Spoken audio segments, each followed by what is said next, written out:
सुनने और उसे ग्रहण करने का काम करते हैं। देखिए, आज का दिन सिर्फ और सिर्फ ऐसे संत की जयंती है जो पूरी दुनिया में अपने ज्ञान, अपने जीवन शैली से विश्वविख्यात हैं। संतों में संत संत शिरोमणि कहलाए संत रविदास जी। वो ऐसे संत थे जो अपने जीवन काल में, उस दौर में जब छुआछूत, ऊंच नीच, छोटे बड़े का भेदभाव चरम पे था, फिर भी वो अपने इरादे से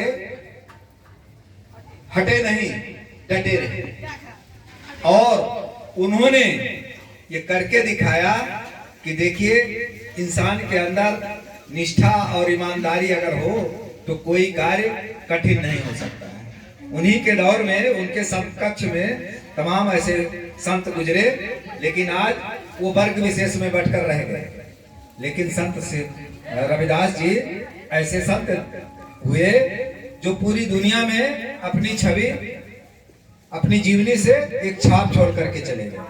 वो इसलिए क्योंकि उनका तरीका बहुत सरल और बहुत शुद्ध था। वो गलत चीजों का विरोध करते थे, हमेशा समाज की समानता चाहते थे। उनका सपना था, उनका अपना एक सपना था कि ऐसा राज हो जहां ऊंच नीच, छोटा बड़ा कोई ना हो, हर व्यक्ति समान हो। लेकिन क्या ऐसा हुआ? नहीं हुआ। हम खाली कल्पना कर रहे हैं। जैसे हमारे भाई ने कहा कि हमारे इतिहास को दबाने का काम किया जाता है सदियों से। वो इसलिए कि ये समाज भोला भाला, कमजोर रहा, ये शिक्षा से दूर रहा, और शिक्षा न ग्रहण करने की वजह से उसे हर चीज को ला करके थोप दिया गया, और थोपा ऐसे गया कि उसे बता दिया गया कि ये फला है, तो वो मानता चला आया आज तक।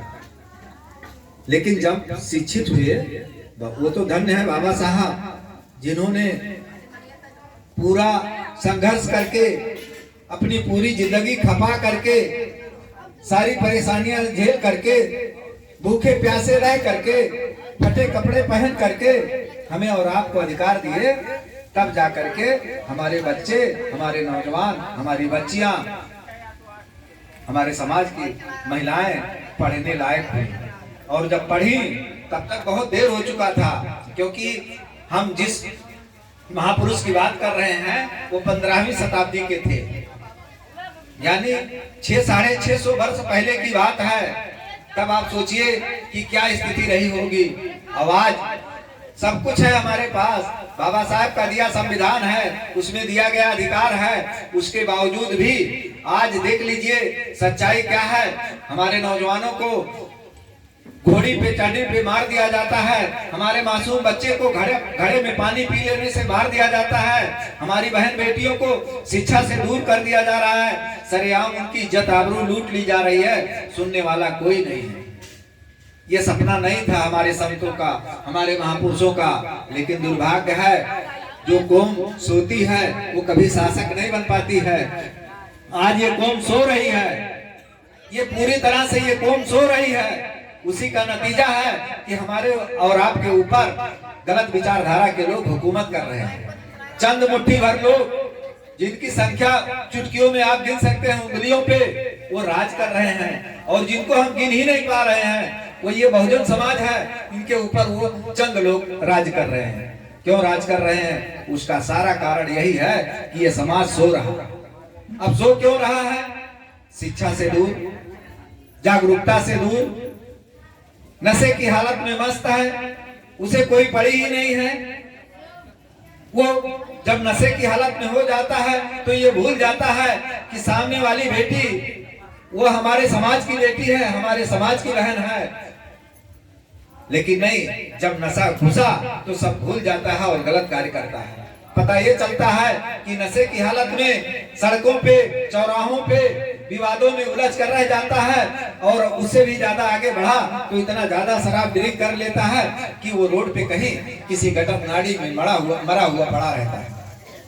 अब सोचिए, उस माँ बाप से पूछिए जो अपने बच्चे को पाल पोस कर उस लायक करते हैं कि हमारा बेटा, हमारा भाई बड़ा होगा, इस परिवार की दयनीय स्थिति सुधरेगी, लेकिन सुधरने की बजाय तो और बिगड़ रही है।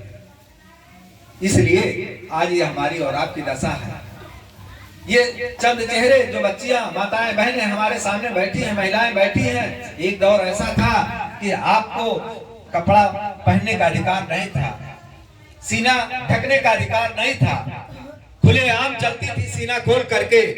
लेकिन नहीं, ऐसी ऐसी वीरांगना नारियां जन्म ली जिन्होंने विरोध किया, और विरोध किया तब जाकर के अधिकार मिला। इतिहास बहुत लंबा है, हमारे महापुरुषों की कमी नहीं है। कमी अगर है तो सिर्फ इस बात की है कि जागरूकता की कमी है। हमारे लोग या इकट्ठा हो करके अपनी बातें सुनते नहीं हैं, अपने महापुरुषों के बारे में जानना नहीं चाहते हैं, उनके जीवनी के बारे में जानना नहीं चाहते हैं। और जिनकी सरकारें हैं ये तो हमारे इतिहास को खत्म करना चाहती है। ये तो चाहती है कि ये समाज जैसे पीछे झाड़ू आगे हाड़ी होती थी, गुलामी की जंजीरों में झगड़े रहते थे, ये महिलाएं सिर्फ उनके लिए एक भोग का साधन थी, उसी रास्ते पे फिर ले जाना चाहते हैं। तो इसको समझना होगा, और इसको समझने के लिए सिर्फ और सिर्फ बाबा साहब ने कहा, ऐ मेरे लोगों, मुझे मूर्तियों में मत खोजना, मुझे किताबों में खोजना। क्यों? क्योंकि जब आप किताब पढ़ेंगे तो अच्छे बुरे का ज्ञान होगा। इसीलिए बाबा साहब ने कहा शिक्षित बनो, यानी पढ़ लिख लो। जब पढ़ लिख लेंगे तो आपको अच्छे और बुरे का ज्ञान हो जाएगा।